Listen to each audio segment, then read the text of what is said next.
Hey guys, assalamualaikum and welcome again sa Summer TV. So ang ituturo ko sa inyo ngayon ay kung paano mag-check-in sa Philippine Airline. So meron silang new update guys sa pag-check-in ng ating ticket online. So madali lang guys. So first open lang natin itong ating Philippine Airlines application. Okay, so ayan. Then ngayon, since meron na tayong account, so ayan, makikita natin yung check-in dyan. So yan yung flight Manila to Cotabato, August 6, okay? So ayan. Then pinutin lang natin yung check-in guys. Okay? So wait lang natin. Ayan. Okay? So accept lang natin yung additional cookies, okay?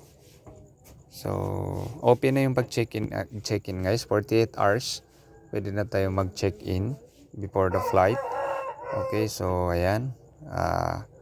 Start check-in lang tayo guys.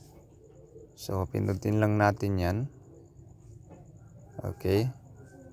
So ayan. Ilagay lang natin yung country calling number. So ayan. Then yung number natin. Okay.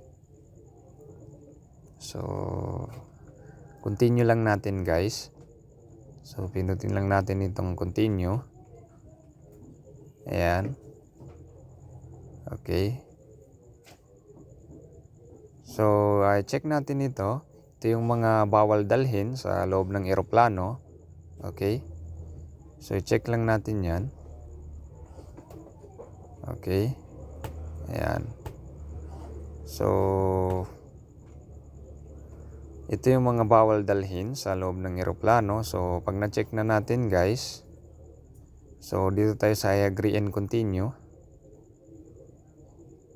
Okay. So ayan. So pwede natin ito i-answer no to all. Okay. So para mas mabilis, ayan. So no lang natin ito. Ayan.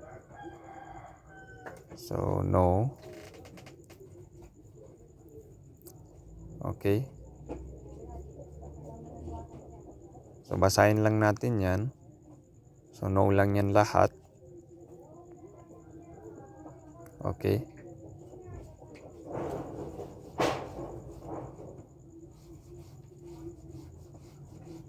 So ayan.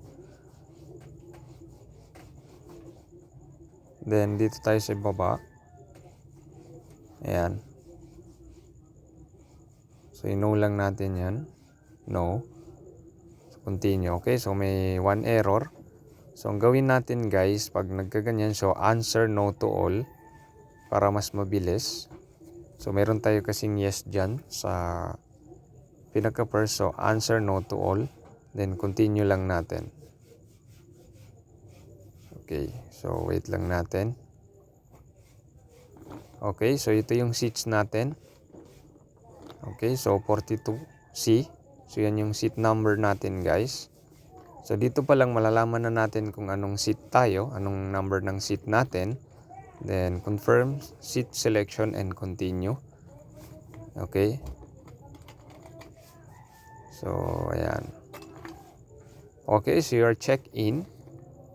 Ayan, so naka-check-in na tayo guys. So ang gagawin natin ngayon is i-view natin yung ating boarding pass. Okay. So ayan. So yan na yung boarding pass natin guys. Pwede natin siya i-download and i-print. Okay. So yan lang yung ipapakita natin doon sa airport. So ayan, i-download natin. Okay. So open lang natin guys.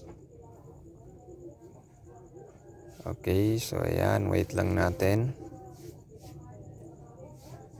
Okay. So ayan na.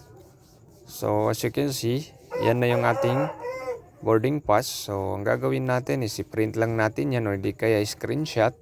So pwede na natin yan ipakita doon sa airport para magkapasok tayo. Okay. So ayan, naka-screenshot na natin. Okay. So ganun lang kasimple guys. So I hope nakatulong ito sa inyo. Thanks for watching and don't forget to subscribe to Amr TV for the latest videos na aking upload. Sukran and wasalam.